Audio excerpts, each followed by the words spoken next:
A paz do Senhor a todos os irmãos, Deus abençoe, uma excelente aula a todos e vamos hoje estudar a quarta lição, que é a lição do profeta Ezequiel, e nós queremos chamar a sua atenção para o fato de que é importante que o aluno estude bem a lição, preste bem atenção, porque, na verdade, existem alguns pontos que é preciso que você realmente absorva bem o que é ministrado, para que na hora que você for pregar, ensinar, ou mesmo fazer as suas meditações devocionais, é preciso que você tenha esses, vamos dizer assim, esses assuntos bem presentes na sua mente para fazer uma boa interpretação. Então, hoje vamos estudar a lição 4, profeta Ezequiel. Antes, porém, quero falar um pouco da linha do tempo, da ministério, da vida e do que acontecia, né, ao povo judeu nessa época. Bem, em 581 a.C., nós temos a última profecia de Ezequiel, estando ainda em Judá. No ano 586, aí houve a queda de Judá. E com a queda de Judá, Ezequiel foi levado também para a Babilônia, junto com os cativos. E, portanto, em 597, ele inicia o seu ministério já na Babilônia, profetizando, pregando para os cativos que lá estavam. E no ano 582, ele inicia o seu ministério na Babilônia. E no ano 597, nós temos o Ezequiel, na verdade, no segundo, vamos dizer assim, segundo exílio. E no ano 605, nós temos Daniel com os cativos também na Babilônia. Então, na verdade, nós temos dois profetas na Babilônia, um que está no Paço Real, né, Daniel, que era um estadista, né, se tornou um grande estadista, e Deus usava ele na condição em que ele estava.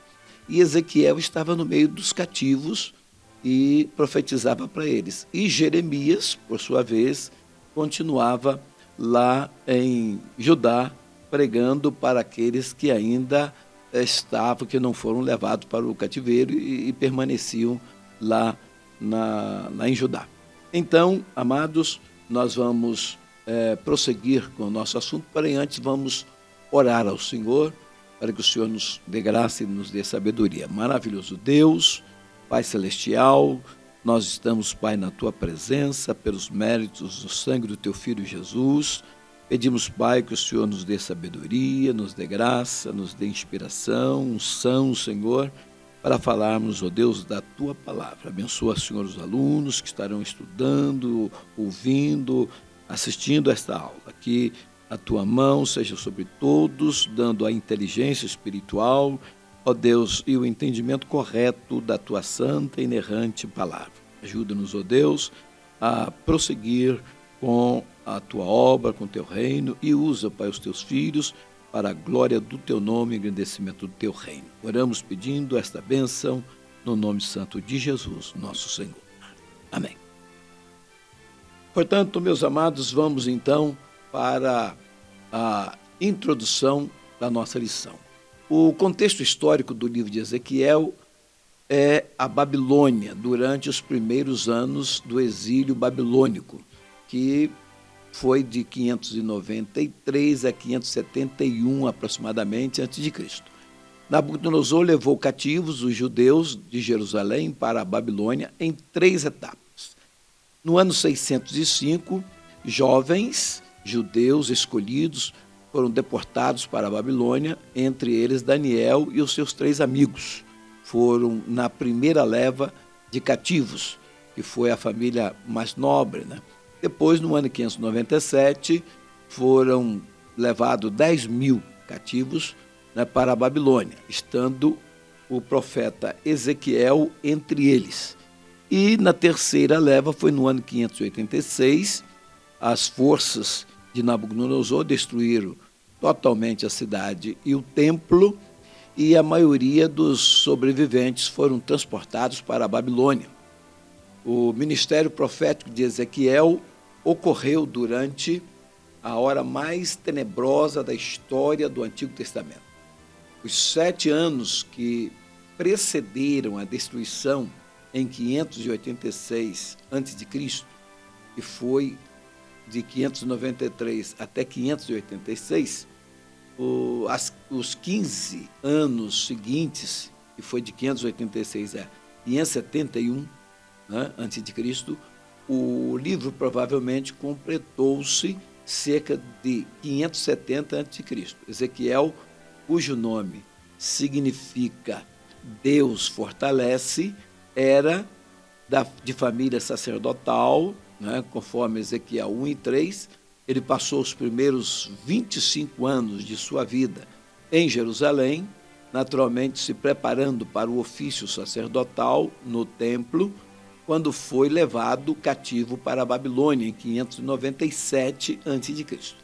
Então, cerca de 5 anos mais tarde, Ezequiel, capítulo 1, versos 2 e 3, Ezequiel recebeu sua chamada profética da parte de Deus e, a partir daí, ministrou fielmente durante pelo menos 22 anos. Muito bem. Então, Ezequiel e Daniel.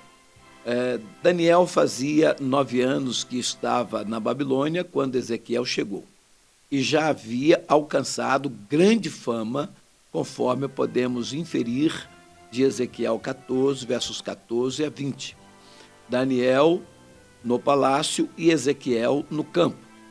Então, com relação ao profeta Jeremias, né, Ezequiel e Jeremias, ambos eram sacerdotes, sendo Jeremias mais velho.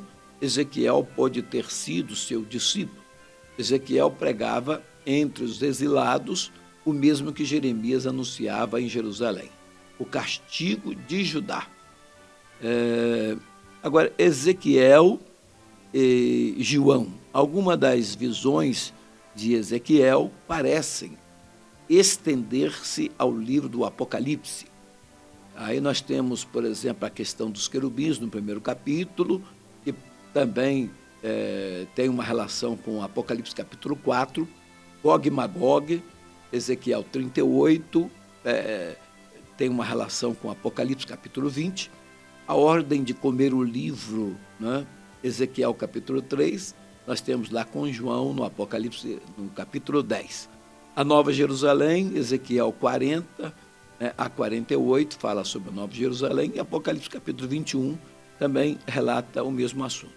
O rio de água da vida, nós temos o relato em Ezequiel capítulo 47 e também no Apocalipse capítulo 22.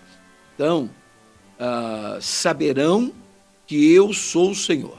É uma nota predominante no livro, né, de Ezequiel, e aparece 62 vezes em 27 dos 48 capítulos.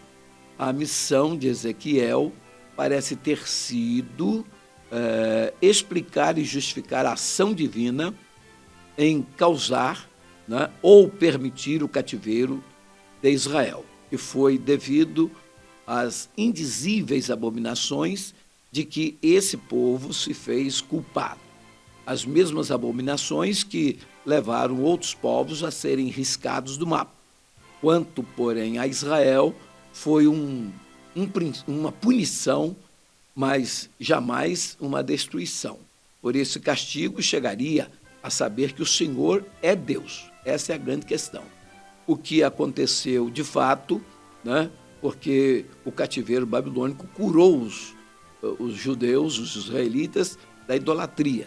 Até aquele tempo, queriam ser idólatras, e custasse o que custasse. Daquela época, né, até hoje, os judeus podem ter sido culpados de outros pecados, menos o pecado da idolatria. porque Deus sabe trabalhar com o seu povo. E Deus tinha uma palavra empenhada com Abraão, né, de que seria através da sua descendência que a semente da mulher viria para trazer a salvação a todos os povos. Então, Deus jamais destruiria o povo israelita, né, a nação de Israel. Na verdade, eles precisavam de passar por esta punição para que pudessem tomar, vamos dizer assim, o cuidado de manterem fiéis ao Senhor e não resvalarem jamais, né? Vamos dizer assim, escorregar, né? Melhor dizendo, escorregar para fora do caminho, o que acontecia antes. Então, a verdade é que Deus curou o seu povo de um mal terrível, que é a idolatria. Agora, tem outros problemas também, porque você lendo o livro do profeta Jeremias, você entende que uma das razões também foi que o povo não deixou a terra descansar aos seus sábados, conforme nós podemos ler lá no livro do Jeremias, capítulo 29, pois eles passaram um período de 490 anos, portanto 70 anos sabáticos, que não deixaram a terra descansar. Faltou a festa para poder realmente obedecerem esse preceito. E então o Senhor havia dito que se eles não deixassem a terra descansar, eles seriam expulsos da terra para que a terra descansasse ao sábado. E é o que está no último capítulo de 2 Crônicas, né? Encerra dizendo realmente esta realidade. Então, queridos, vamos para a cronologia do livro de Ezequiel. O pivô central do livro é a destruição de Jerusalém, ocorrida em 587 a.C. Suas profecias começaram 6 anos antes disso e continuaram por 16 anos depois, abrangendo um período aí de 22 anos, até a queda de Jerusalém. Ezequiel, de um ou outro modo e sem cessar, predizia a certeza do fato, conforme Ezequiel, do capítulo 1 até o capítulo 24.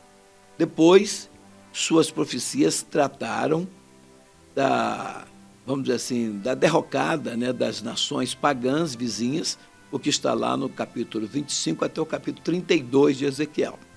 E do restabelecimento e futuro glorioso de Israel, o que está em Ezequiel 33 até o capítulo 48. Então, amados, vamos dizer assim, em resumo, é o que trata o livro de Ezequiel. Primeiro, né, ele falava vamos dizer assim, da certeza do fato que está para acontecer, porque, na verdade, ele tinha uma visão de Deus e viu o povo se afastando de Deus cada vez mais. Então, Deus levantou para que ele pregasse e Deus, vamos dizer assim, queria que o povo voltasse para ele, para que pudesse evitar aquele cativeiro. Mas o povo não voltou, não deu ouvido a Jeremias, muito menos a Ezequiel. E, enfim, depois as suas profecias trataram da derrocada, quer dizer, da destruição total, era a punição das nações pagãs vizinhas, que tanto também prejudicaram a nação israelita, influenciando com os seus deuses pagãos. E do restabelecimento e futuro glorioso de Israel, que é o que Deus tem com o seu povo para o futuro.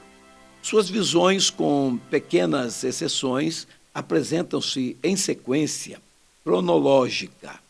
Contam-se os anos a partir do cativeiro de Joaquim, que se deu em 597. Pensa-se que o 30º ano de Ezequiel 1:1, equivalente ao 5º ano do cativeiro de Joaquim, conforme Ezequiel 1:2, foi o 30º ano da vida de Ezequiel, né? Idade em que os levitas começavam a ministrar. Números 4:3 relata esse fato. Jesus e João Batista começaram seus ministérios aos 30 anos, ou pode ter sido o 30º ano do calendário babilônico, contando-se da independência de Babilônia de sob o poder da Síria, conquistada por Nabopolassar em 626 a.C. Bem, no livro de Ezequiel, nós temos, na verdade, o seguinte. Primeiro, o julgamento de Judá. Aí nós temos os capítulos 1 até o capítulo 24, verso 27. E depois, em segundo lugar, o julgamento das nações vizinhas, que é os capítulos 25 até o capítulo 32, verso 32. E terceiro, a restauração de Israel, que está realmente descrita em Ezequiel 33, verso 1 até 48, verso 35. Então, esse é o esboço do livro do profeta Ezequiel. Agora, amados, vamos para iniciar o livro falando sobre o julgamento de Judá, vamos dizer assim, pecador, né? O Judá que se entregou ao pecado. Ezequiel 1 até 24 e 27. Então, nós temos primeiro o chamado de Ezequiel no capítulo 1, versos 1 até 3 e verso 27. O que Ezequiel viu? Aí no primeiro capítulo, o profeta viu uma nuvem de tempestade vindo do norte. Em meio à tempestade apareceram 4 criaturas voando de um lado para o outro, dentro daquela luz resplandecente. Cada uma combinava características humanas e animais, pois cada uma tinha 4 rostos de homem, de boi, de leão e de águia. Então, era uma visão que realmente apareceu para Ezequiel, e o aspecto dessas criaturas era como carvão em brasa, à semelhança de tochas e zigue-zagueavam à semelhança de relâmpagos. Acompanhando cada criatura em todos os seus movimentos, havia uma grande roda cujo centro era cheio de olhos. Uma plataforma brilhante estendia as asas acima das criaturas, fazendo um barulho ensurdecedor ao se mover. Acima da plataforma havia um trono feito de pedras preciosas, uma figura humana chamejante como fogo e cercada de esplendor radiante, sentava-se no trono, percebendo que via uma representação da glória de Deus, e Ezequiel caiu com seu rosto em terra. Foi quando o Senhor disse para ele: filho do homem, põe-te de pé e eu falarei contigo. Então vamos a uma rápida explicação da visão. Inicialmente a visão parece algo confuso e misterioso, mas a sua importante mensagem será esclarecida à medida em que a estudarmos em profundidade. Para entendermos a visão, é necessário compreendermos o significado das palavras semelhança ou parecido com, que são usadas 15 vezes neste capítulo. A visão é, na verdade, uma representação simbólica do mundo espiritual invisível, de maneira que o significado não se restringe aos objetos visíveis, mas no significado espiritual que eles representam. Por exemplo, a nuvem tempestuosa representa a vinda do julgamento divino sobre Jerusalém. Note que, assim como a nuvem veio também do norte, o exército da Babilônia igualmente procedeu também do norte. Deus, pessoalmente, estava entronizado no centro, diretamente acima da nuvem de juízo. Ele é aqui retratado num trono com rodas, cercado de servos que o atendiam no que desejasse. O símbolo do trono com rodas serve para demonstrar a universalidade de Deus, né? Sua presença e seu poder não estavam limitados ao templo em Jerusalém. Ezequiel usou a visão do trono divino para assegurar aos judeus cativos que Deus permanecia com eles até mesmo no cativeiro e que estava sempre no controle soberano de todos os eventos que acontecessem em suas vidas. Então, o vasto espaço azul entre Deus e as suas criaturas representa a santidade de Deus. Sua presença, como a de um fogo ardente, representa a sua justiça, enquanto que o arco representa a sua misericórdia e fidelidade para com aqueles que o amam. As rodas gigantescas simbolizam os atributos da onisciência de Deus, os olhos nos aros das rodas, a sua onipresença, a roda dentro das rodas, nenhuma pessoa ou lugar está escondido da sua vista, né, da vista de Deus, ou pode escapar da sua presença. Os 4 seres junto ao trono possuíam uma aparência radiante, porque refletem a glória daquele a quem eles servem. Então, eles são identificados com os querubins que ornamentavam o tabernáculo, dos quais é feita a referência no livro do Apocalipse, Ezequiel capítulo 10, verso 15 e 20, se compara com Apocalipse capítulo 6 a 8. Suas características de inteligência, atitudes de servo, poder e natureza celestial são representados nas faces do homem, do boi, do leão e de águia. Esses seres que tinham mãos para servir e asas para a mobilidade, moviam-se no impulso das ordens de Deus. A aparência de fogo resplandecente sobre a nuvem e os relâmpagos que dela saíam falam do julgamento divino prestes a cair. O propósito desta visão foi o de ensinar a Ezequiel a importante verdade de que o julgamento divino sobre Israel era iminente e inevitável. Mas Deus, que estava sentado sobre o trono, acima de tudo, estava no soberano controle de cada detalhe, de cada evento que ocorreu na vida dos judeus. Deus é um Deus universal que nunca abandona o seu povo, nem se esquece de suas promessas para com eles. Deus exerce o soberano controle sobre todos os eventos de nossa vida. Em qualquer situação, devemos lembrar que, acima de tudo, Deus continua no seu alto e sublime trono. Aleluia! É exatamente como nós cremos. Prosseguindo, vamos para o capítulo 2 até o capítulo 3, verso 27, que fala sobre a missão de Ezequiel. Na verdade, o Senhor levantou Ezequiel e o convocou como mensageiro para o Israel rebelde. Ele encorajou o profeta para que não temesse, mesmo diante das hostilidades ou perigos intensos. Ezequiel devia proclamar a palavra do Senhor, quaisquer que fossem as reações. Para simbolizar sua convocação, o Senhor instruiu Ezequiel a comer um rolo que continha palavras de lamentação e julgamento.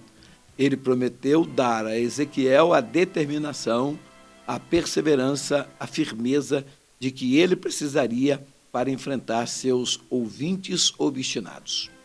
Depois desse encontro com o Senhor, o Espírito Divino conduziu Ezequiel à comunidade exilada em Tel Abib, na Babilônia, onde se assentou em silêncio, perplexo por uma semana. O Senhor, então, o convocou para servir como sentinela responsável por alertar seus ouvintes quanto ao julgamento divino iminente. Ezequiel devia avisar tanto os perversos como os justos, que fossem tentados a recuar. Caso o profeta falhasse na tarefa, o sangue deles recairia sobre a sua cabeça, conforme estará em Ezequiel, no capítulo 3, versos 18 e 21. 18 a 21. Assim que a sua missão foi anunciada, impuseram-se pesadas restrições a ele, ou a ela, né? Ezequiel não teria a liberdade de proclamar mensagens de alerta como e quando quisesse. O Senhor o instruiu a entrar em sua casa, onde permaneceria confinado e impossibilitado de falar. Ele poderia sair ou falar apenas quando o Senhor o orientasse especificamente nesse sentido. Essas restrições seriam uma lição concreta para o povo de Deus, com o intuito de ensinar que a rebeldia tornava cada vez mais difícil Deus comunicar-se com o povo. Na verdade, quando o povo estava vivendo numa idolatria, Deus não podia habitar no meio deles em função dos seus pecados. Então, nós temos, por exemplo, no capítulo 4, do versículo 1 até o capítulo 5, versículo 17, lições concretas de julgamento. Então, a dramatização do cerco de Jerusalém. Está lá no capítulo 4, né, do verso 1 até o verso 17. O Senhor instruiu Ezequiel para que desenhasse Jerusalém numa placa de argila, ou talvez um tijolo, e representasse em miniatura um cerco completo à cidade, com rampas de cerco, acampamentos de inimigos, né, também, e arietes, antiga máquina de guerra, também ao redor de Jerusalém. O profeta também devia colocar uma panela de ferro entre si e a cidade. Este ato talvez ilustrasse a natureza inviolável do cerco e representasse a barreira entre Deus e o seu povo pecador. Então o Senhor também instruiu o profeta a levar simbolicamente o pecado, ou talvez punição de Israel. Ele devia deitar-se sobre o lado esquerdo por 390 dias, correspondentes aos anos de pecado ou punição do Reino do Norte, por exemplo. Ezequiel 4, de 9 a 17, descreve o profeta realizando várias atividades. E isso indica que, às vezes, ele se levantava saindo daquela posição simbólica. Não se sabe ao certo se aquilo simbolizava épocas de pecados no passado ou punições futuras. O significado dos números 390 e 40 também é incerto. Então, ainda não temos uma revelação assim plena, clara sobre estes números.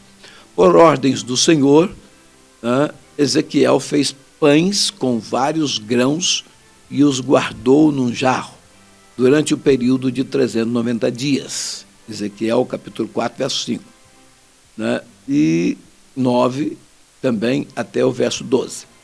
Ele devia comer uma porção diária de 228 gramas de pão, completada por meio litro de água.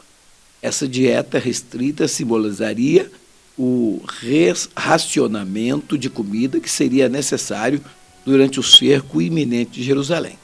Então, tem toda uma representação nas visões de Ezequiel do que estava acontecendo e estava também para acontecer. Então, o Senhor também disse a Ezequiel que assasse o pão sobre fogo obtido pela queima de excremento humano, ainda que a lei do Antigo Testamento não o proibia especificamente.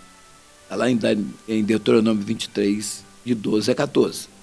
Dá a entender que isso era considerado impuro, imundo. O ato de Ezequiel pronunciava o destino dos exilados, forçados a ingerir alimentos em terra estrangeira impura. Quando Ezequiel objetou que sempre se mantivera cerimonialmente puro, o Senhor então permitiu que ele realmente empregasse esterco de vaca como combustível, ao invés de excremento humano. Então, depois temos, por exemplo, a ordem, do Senhor a Ezequiel que rapasse todo o cabelo da cabeça e os pelos da face e dividisse os fios em 3 partes iguais. Ele devia queimar 1/3, cortar o outro terço com a espada e lançar o terço restante ao vento. Esses atos simbolizavam a destruição iminente de Jerusalém e o exílio dos seus habitantes. Esse fato está narrado no capítulo 5, do verso 1 até o verso 17. Ao mesmo tempo, Ezequiel devia preservar alguns fios de cabelo nas orlas da própria roupa, simbolizando o remanescente que sobreviveria ao julgamento divino. Entretanto, para mostrar a severidade e a extensão do julgamento divino, ele devia jogar alguns desses fios ao fogo. O pecado de Jerusalém seria a causa de sua queda. Apesar da sua condição privilegiada, o povo de Deus havia se rebelado contra os mandamentos do Senhor e profanado o templo com ídolos. Então, o julgamento divino seria tão severo que o povo faminto chegaria a comer os membros da própria família. 2/3 da população da cidade pereceriam pela fome e pela espada, enquanto o outro terço seguiria para o exílio. Então, as nações vizinhas tratariam Jerusalém como objeto de zombaria. E foi exatamente o que aconteceu segundo a história. Então, eles aproveitaram da situação de penúria da Jerusalém, a rainha, né, de todo o Oriente Médio, e acabaram aproveitando desse momento de extrema miséria, sofrimento, angústia, aflição em que o povo estava passando e realmente zombaram e até tiveram atos, né, que prejudicaram alguns que tentavam fugir, né, nos dias do ataque de Nabucodonosor, e eles, houve povos que realmente não permitiram que suas pessoas fugissem. Então, foi realmente um momento bastante tenebroso para o povo de Deus, que esqueceram-se do Senhor. Eles, aliás, achavam que, enquanto o templo estivesse lá, eles não seriam destruídos, porque Deus estava ali naquela casa. Mas, na verdade, eles começaram a venerar quase o templo como se fosse a segurança da nação. Mas a nossa segurança está no Senhor, que fez o céu e a terra, e não em templo, ou em denominações, ou em outro objeto qualquer. A nossa confiança está no Senhor. A Bíblia, no Salmo 121, o salmista diz assim, que ele levantou os olhos aos montes e ele faz uma pergunta: de onde me virá o socorro? E ele responde: o meu socorro vem do Senhor, que fez os céus e a terra. Então, nós vamos agora analisar as profecias de julgamento iminente que está no capítulo 6 até o capítulo 7, verso 27. Então, o julgamento dos lugares altos, Ezequiel 6, de 1 a 14. Em toda a terra, o povo havia erigido altares para cultuar deuses pagãos. O Senhor estava para destruir esses altares e encher os santuários pagãos com cadáveres, né, e ossos daqueles que ali cultuavam.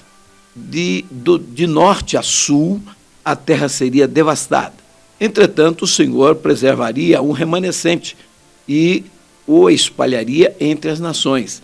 Esses sobreviventes um dia reconheceriam a soberania do Senhor e confessariam seu próprio pecado de idolatria.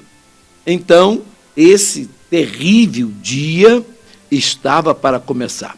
Vamos ver o dia do Senhor em Ezequiel capítulo 7, verso 1 até o verso 27. Chegara o dia do julgamento de Judá. Não haveria atraso, pois os atos sangrentos, arrogantes e violentos da nação exigiam punição. O Senhor daria paga aos aspectos, aliás, daria pago aos pecados de seu povo e não teria misericórdia para com ele. Seu julgamento seria completo e inevitável. A praga e a fome matariam os que estivessem dentro de Jerusalém, enquanto espadas inimigas assassinariam os que vivessem nos campos ao redor. Aterrorizados, os poucos sobreviventes fugiriam para as montanhas e lamentariam seu próprio destino. Descartariam a prata e o ouro, tendo consciência de que isto não os salvaria. O inimigo saquearia suas riquezas e profanaria o templo. Nem mesmo os líderes religiosos e civis da nação, incluindo o próprio rei, seriam capazes de evitar esse dia de julgamento. O dia do Senhor seria um dia de trevas e não de luz, como diz o profeta Amós, um dia de trevas e não de luz, um dia de sofrimento, de aperto, né, em que a nação, por ter afastado do seu Deus, agora estaria enfrentando. Bem, a glória de Deus, para isso, precisou afastar-se do templo corrompido pelos próprios israelitas. Isso está registrado no capítulo 8 até o capítulo 11, o verso 25. Então, a idolatria no templo. Jeremias, no capítulo 8, até o verso 18, do 1º até o 18, ele relata esse fato. Enquanto estava assentado em sua casa com alguns anciãos exilados de Judá, Ezequiel teve uma experiência surpreendente. Transportado numa visão ao templo de Jerusalém, ele viu um ídolo junto à porta setentrional do pátio interno. Também estava presente a glória do Senhor, que ele presenciara 2 vezes antes. Entrando no pátio por um buraco no muro, Ezequiel viu 70 anciãos da terra oferecendo incenso às imagens de animais impuros desenhados nos muros. Cada um daqueles anciãos também cultuavam um ídolo particular em segredo, pensando que seus atos ficavam ocultos ao Senhor. Voltando à porta do norte, Ezequiel viu mulheres chorando por Tamuz, deus mesopotâmico da fertilidade que se supunha ter sido confinado no submundo. Voltando, por exemplo, ao pátio interno, ele observou 25 homens cultuando o seu, vamos dizer assim, o sol, bem na entrada do templo. Tal flagrante de respeito pelo Senhor exigia punição. Deus não podia realmente deixar de punir um povo com o qual ele tinha um plano, um projeto, que através desse povo ele enviaria o seu próprio filho para a salvação da humanidade, e este povo, afastando-se totalmente do Senhor e fazendo conforme os costumes dos pagãos, Deus não podia deixar que isso continuasse. Teria que ter uma punição, realmente, para que houvesse um remanescente que voltasse para o Senhor e desse continuidade ao projeto, ao propósito de Deus, pelo qual ele havia chamado, tirado, vamos dizer, dentre os demais povos, esta nação como um povo seu, exclusivo de Deus, para ser instrumento do amor de Deus para todos os homens na face da terra. Então, o dia da punição estava chegando. Então, a glória do Senhor se foi. Ezequiel capítulo 9, verso 1 até 11, e o verso 25, o capítulo 11, verso 25, relata sobre essa retirada da glória de Deus. Então, os capítulos 9 a 11 descrevem o afastamento paulatino da glória de Deus do templo corrompido. O Senhor convocou 6 executores e um escriba. O Senhor instruiu o escriba a colocar uma marca, né, na fronte de cada pessoa fiel na cidade. Ele, então, encarregou os executores de matar impiedosamente todos os que não portassem essa marca, a começar pelos limites do templo. Quando Ezequiel expressou sua preocupação de que toda a nação fosse exterminada, o Senhor lembrou a ele que o julgamento era bem merecido. A terra estava cheia de sangue e injustiça, e o povo havia perdido a fé no Senhor. Quando o escriba retornou de sua tarefa de marcar os justos, o Senhor lhe disse que juntasse brasas dentre as rodas de seu carro flamejante e a espalhasse sobre a cidade num ato de julgamento purificador. Mais uma vez, o veículo que leva o trono do Senhor é descrito em detalhes. Ezequiel capítulo 10, 9 a 14. E as criaturas do capítulo 1 agora são chamadas especificamente de querubins. Na visão anterior, uma roda seguia cada querubim em seus movimentos, a glória do Senhor, que antes deixara o trono acima dos querubins e se movia para a entrada do templo. Agora voltava a subir no carro dos querubins. Os querubins se elevaram, e pararam sobre a porta oriental do templo. Na porta abaixo havia 25 homens, incluindo Jaazanias e Pelatias, 2 líderes do povo, que davam maus conselhos aos habitantes da cidade e lhes garantiam que não sofreriam nenhum dano, conforme Ezequiel 11, verso 1 e 2. Eles se comparavam à carne numa panela que permanecia intocada pelas chamas embaixo dela.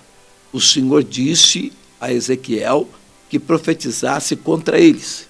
O Senhor traria contra eles a espada e os conduziria para fora da cidade, para o exílio, para o cativeiro, né? Enquanto Ezequiel proclamava a mensagem, Pelatias morreu. De novo, Ezequiel expressou a preocupação de que o remanescente do povo fosse também destruído. Está isto registrado em Ezequiel 11, verso 13 e 9 e o verso 8. O Senhor garantiu ao seu profeta que ele não abandonara de todo ao seu povo. Ele estava preservando um remanescente que entre os exilados e um dia o levaria de volta à terra. Essa comunidade restaurada rejeitaria os deuses ídolos e cultuaria o Senhor com verdadeira devoção. Depois dessa palavra de garantia, o carro que levava a glória do Senhor elevou-se da cidade e parou no Monte das Oliveiras, a leste da cidade. Ezequiel 11, verso 23. O Senhor abandonara a sua morada escolhida, deixando-a desprotegida e vulnerável à invasão. Nesse momento, terminou a visão de Ezequiel e ele a relatou aos seus companheiros exilados. Bem, agora nós vamos observar no capítulo 12, do verso 1 até o verso 26, algumas lições concretas do cativeiro, do exílio. Primeiro, Ezequiel prepara sua bagagem. Ezequiel 12, de 1 a 16. O Senhor instruiu a Ezequiel a juntar os seus pertences e depois, na presença de seus companheiros exilados, cavar um buraco na parede da própria casa à noite, e fingir estar fugindo. Ele devia carregar seus pertences sobre os ombros e cobrir a face. Ao fazê-lo, estaria encenando o destino de Zedequias, rei de Judá. Poucos anos mais tarde, quando a conquista babilônica de Jerusalém tornou-se inevitável, Zedequias arrumaria seus objetos pessoais e fugiria da cidade à noite. Os babilônicos o capturariam, vazariam seus olhos e o levariam para o exílio, para a Babilônia. E foi exatamente o que aconteceu. Ezequiel treme enquanto come. Ezequiel, no capítulo 12, né, do verso 17 ao verso de número 20.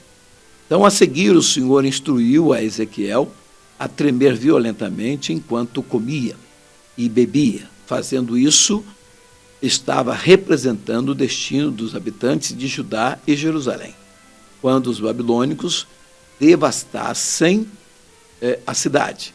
A ansiedade e o desespero os dominaria de tal maneira que não seriam capazes nem de saborear uma refeição. Muito bem, chegamos ao capítulo 12 do profeta Ezequiel, e esta primeira parte do livro nós estamos dando por encerrada, e a próxima lição nós estaremos falando sobre os demais capítulos e as profecias de Ezequiel. Então, eu desejo a todos sucesso no ministério, crescimento ministerial, e que todos os alunos que estão assistindo essas aulas possam realmente perceber como Deus fez com que o seu servo, seu profeta Ezequiel, ilustrasse com bastante clareza as profecias e as suas pregações, para que o povo pudesse entender o que estava para acontecer e acontecendo. Então, nós também devemos sempre ministrar com bastante clareza, para que as pessoas possam compreender com bastante clareza a mensagem do Evangelho.